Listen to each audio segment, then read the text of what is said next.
Thank you അമ്മച്ചി.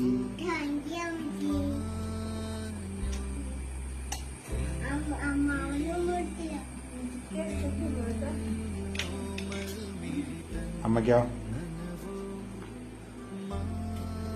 അമ്മയ്ക്ക് കൊടുത്തില്ലല്ലോ അമ്മ.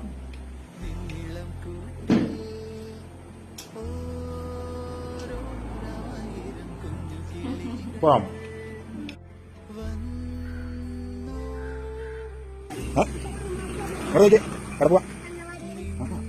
എന്നെ കൊണ്ടുപോ. സ്കൂളിൽ ഇങ്ങനെ പോണേ. ഇവിടെ ഒറ്റയ്ക്കാക്കിട്ട് പോവും. കുഴപ്പമില്ലല്ലോ. എന്തിന്? ഇങ്ങനെയാണ് എല്ലാരും അംഗൻവാടി പോണേ. എല്ലാരും ഒറ്റയ്ക്കല്ലേ അവിടെ ഇരിക്കുന്നത്. അവരുടെ അപ്പയും അമ്മയൊന്നും ഇല്ലല്ലോ.